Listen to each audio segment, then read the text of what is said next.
அனைவருக்கும் வணக்கம். வர சித்திரை 1/14/2024 குரோதி வருஷம், அதாவது சோபகிருது வருடம் முடிந்து குரோதி வருஷம் பிறக்குது. அது சம்மந்தமான 12 ராசிக்கான ராசி பலன், அதாவது இந்த புது தமிழ் வருஷ பிறப்பு எப்படி இருக்கும் அப்படிங்கிறதுக்கு உள்ள 12 ராசிக்கான ராசி பலனை பார்ப்போம். இந்த தர 4 ராசிகளை ஒன்றா சேர்த்து ஒரு இதாக போட போகிறேன். ஏன்னா அடுத்து குரு பயிற்சி வர்றதுங்கிறதுனால அதுக்கு கொஞ்சம் டீட்டெயிலாக போடணும். அதனால் இப்போ 4 ராசிகளை சேர்த்து ஒரே இதாக போடுறேன். முதல்ல மேஷம், ரிஷபம், மிதுனம், கடகம் 4 இதை சேர்த்து ஒரு ராசி பலனாக போடுறேன். இந்த சித்திரை 1 அன்னைக்கு பார்த்திங்கன்னா சூரியன் ஆட்டோமேட்டிக்காக மேஷத்தில் இருப்பார், உச்சத்தில் இருப்பார். சூரியன் குரு மேஷத்தில் இருக்காங்க, சந்திரன் மிதுனத்தில் இருக்கார், கேது பகவான் கன்னியிலையும், செவ்வாய் சனி கும்பத்துலேயும், புதன் ராகு சுக்கிரன் மீன ராசியிலையும் இருக்காங்க. இதில் சுக்கிரன் உச்சமாக இருக்கார், சூரியன் உச்சமாக இருக்கார், சனி ஆட்சியில் இருக்கார். மற்ற கிரகங்கள்லாம் நார்மலான ஸ்டேஜில் தான் இருக்காங்க. இதில் இப்போ நம்மளுடைய இதை பார்த்தீங்க அப்படின்னா, முதலாவதாக மேஷராசியை பொறுத்த வரைக்கும் அதுக்கு முன்னாடி அன்னை திதி சஷ்டி திதி, திருவாதிரை நட்சத்திரம், அதிகண்ட யோகம், தைத்துளை கரணம்.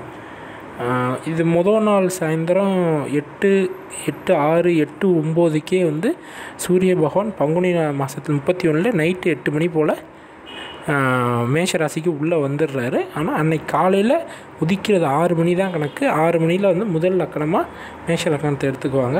அப்படி கணக்கு பண்ணி பார்த்தோமா அப்படின்னா, மேஷராசியை பொறுத்த வரைக்கும் முதலாவதாக வாகனத்தில் கவனம் தேவை. ஏன்னா செவ்வாய் சனியோடு சேர்ந்துருக்காரு. முழங்காலுக்கு கீழே மூட்டுக்களில் அடிபடுறதுக்கு வாய்ப்புகள் இருக்குது. வாகனங்களில் கவனம் தேவை. திருமணம் சுபமாக நடக்கும், திருமணம் நன்றாக நடக்கும். ஃபாரின் வேலைக்கு எதிர்பார்த்து காத்திருக்கிறவங்களும் ஃபாரின் வேலை கிடைக்கும். இரும்பு நெருப்பு சம்மந்தமான தொழில் செய்கிறவங்களுக்கு லாபம் கிடைக்கும்.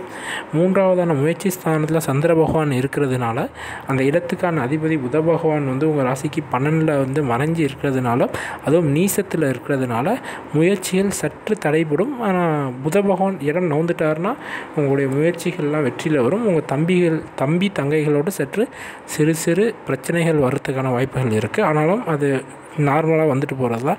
உங்கள் ராசியிலேயே குரு பகவான் இருக்கிறதுனாலையும் விரய ஸ்தானாதிபதியும் 9ஆம் யோகா ஸ்தானாதிபதியும் இருக்கிறதுனால செலவுகள் அதிகம் செய்தாலும் யோகங்கள் இருந்து கொண்டே இருக்கும். அது மட்டும் இல்லாமல் உங்களுடைய 11ஆம் இடத்துல செவ்வாய் சனி லாபஸ்தானத்தில் இருக்கிறதுனால முன்ன சொன்ன மாதிரி இரும்பு நெருப்பு தொழிலில் உள்ளவங்களுக்கு லாபங்கள் நிறைய கிடைக்கும். அது மட்டும் இல்லாமல் கேது பகவானும் ராகு பகவானும் 6-12 உட்காந்துருக்கிறதுனால அயல் நாட்டு சம்மந்தமான விஷயங்களில் உங்களுக்கு நன்மை நடக்கிறதுக்கான வாய்ப்புகள் நிறைய இருக்குது. அடுத்தது ரிஷபராசியை பொறுத்த வரைக்கும் கணவன் அல்லது மனைவி, அதாவது ஆணாக இருந்தால் பெண் வந்தவர்களுக்கு அவர்கள் மூலம் லாபம் கிடைக்க வாய்ப்புகள் இருக்குது.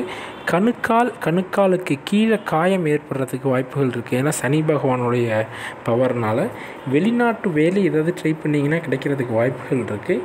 அதே மாதிரி அந்நிய ஜாதியில் திருமணம் முடிகிறதுக்கான வாய்ப்புகள் நிறைய இருக்குது. அதாவது ரொம்ப நாளாக திருமணம் பண்ணாதவங்களுக்கு பரவாயில்ல, நம்ம கேஸ்ட் இல்லைனாலும் வேறு கேஸ்ட்லையாவது பண்ணிக்கலாம் அப்படின்னு இன்டர் கேஸ்ட் மேரேஜ் பண்ணுறவங்களுக்கு திருமணம் நடக்கிறதுக்கான வாய்ப்புகள் இருக்குது. இந்த சந்திர பகவானானவர் உங்கள் ராசிக்கு 2ல் இருக்கார். 3ஆம் இடத்ததிபதி 2ஆம் இடத்துல இருக்கிறதுனால, முயற்சி ஸ்தானாதிபதி உங்களுடைய வாக்குஸ்தானத்தில் இருக்கிறதுனால உங்களுடைய பேச்சுக்கள் மூலம் உங்களது முயற்சிகள் நிறைவேறும். உங்களது வாய்ப்புகள் நிறைய கிடைக்கும். உங்களுடைய 12ல் லாபஸ்தானாதிபதியான குரு இருக்கிறதுனால விரயஸ்தானத்தில் வந்துடுறதுனால உங்களுக்கு நிறைய விரயங்கள் இருக்கும். அதுவும் சித்திரை 22 வரைக்கும் தான். அதுக்கப்புறம் அருமையாக இருக்கும். சூரிய பகவானும் 12ல் மறைஞ்சிருக்காரு. அதாவது நீங்கள் இந்த ஒரு மாதம் பொறுத்துங்க, அடுத்த மாதம் உங்களுக்கு நல்லபடியாக வந்துடும். அதே மாதிரி உங்களுடைய லாபஸ்தானத்தில் புதன் ராகு சுக்கிரன் இருக்காங்க. அதில் புதன் பகவான் நீசத்துலேயும் சுக்கிர பகவான் உச்சத்துலேயும் இருக்கார். அப்படி இருக்கிறப்ப உங்களுடைய ராசி அதிபதியே உச்சஸ்தானத்தில் போய் உச்சமாக லாபஸ்தானத்தில் இருக்கிறதுனால லாபங்கள் நிறைய உண்டு. உங்களுடைய 2 மற்றும் 5ஆம் இடத்து அதிபதியான புத பகவான் நீசத்தில் இருக்கிறதுனால, உங்கள் ராசி அதிபதி உச்சத்தில் இருக்கிறதுனால 2-5 இருக்கிற புதனுக்கு அவ்வளோவா பவர் கிடையாது. அதனால் உங்களுக்கு லாபங்கள் நிறைய இருக்கும். அதுமாதிரி கடன்கள் எளிதில் அடையும். ஏன் சொல்கிறேன்னா, 6ஆம் இடமான கடன் ஸ்தானத்துக்கும் சுக்கிர பகவான் தான் அதிபதி. இந்த இடத்துல நீங்கள் இதை லிங்க் பண்ணி பார்த்தீங்கன்னா, புதனை இப்போ உள்ளே லிங்க் பண்ணிங்கன்னா உங்களுடைய சேமிப்புகள் நீசம் பெற்று கடன்கள் அதிகமாக அடையும், லாபங்கள் நிறைய வரும். அடுத்தது மிதுன ராசி. மிதுன ராசிகளுக்கு வந்து முதலாவதாக நீர்நிலைகளில் ஜாக்கிரதையாக இருக்கணும். ஆறு, குளம், கடலில் குளிக்கிறப்ப சற்று ஜாக்கிரதையாக இருக்கணும். தண்ணியில் கண்டம் அப்படிங்கிற மாதிரி இருக்குது. இது மாதிரி அரசு வேலைவாய்ப்பு கிடைக்கும். குறிப்பாக ஆசிரியர் பணிக்கு காத்திருக்கிற, ஆசிரியர் பணியில் வேலை தேடிட்டு இருக்கிற மிதுன ராசிக்காரங்களுக்கு அரசு வேலை கிடைக்கிறதுக்கான வாய்ப்புகள் நிறையா இருக்குது. தந்தையோட உடல்நிலையில் சற்று கவனம் தேவை. வீடு, வண்டி, வாகனங்களில் வந்து நீங்கள் எதிர்பார்த்த லோனுகள்லாம் எதுவும் அவ்வளோ சீக்கிரத்தில் கிடைக்காது. சற்று அலைக்கழித்தே உங்களுக்கு கொடுக்கப்படும். அது மட்டும் இல்லாமல், ஏன்னா உங்களுடைய 6ஆம் இடமான கடன் ஸ்தானாதிபதியான செவ்வாய் வந்து சனி அப்படிங்கிற ஒரு மந்த கிரகம், ஒரு ஸ்லோவான கிரகத்தோடு சேர்ந்துருக்கிறதுனால உங்களுக்கு இதெல்லாம் கொஞ்சம் சற்று அலைந்து திரிந்து தான் கிடைக்கும். கொஞ்சம் விரக்தி ஏற்படும். அது மட்டும் இல்லாமல் உங்கள் சுயதொழிலில் வந்து சற்று கடன் ஏற்படுறதுக்கு வாய்ப்புகள் இருக்குது. அதனால் சற்று கவனமாக இருந்துக்கோங்க. ஏன்னா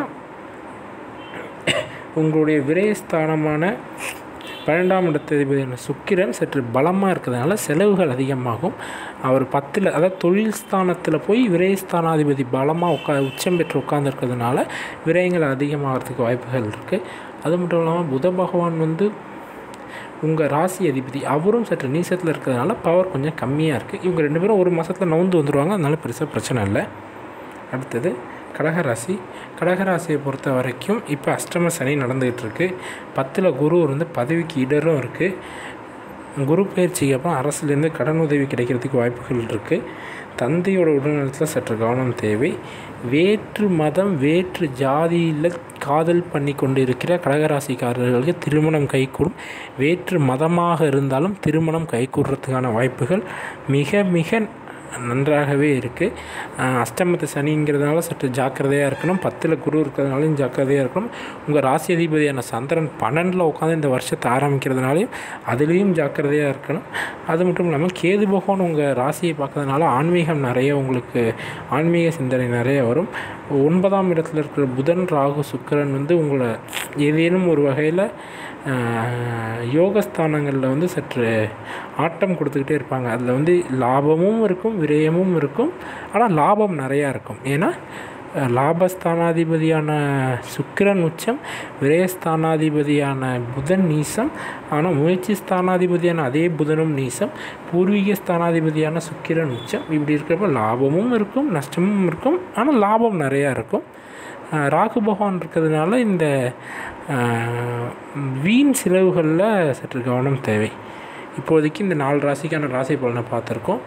அடுத்ததாக உள்ள அடுத்த 4 ராசி பலனை அடுத்த பதிவில் பார்ப்போம். அதுவரை நம்ம சேனலை சப்ஸ்கிரைப் செய்து காத்திருக்கவும். நன்றி, வணக்கம்.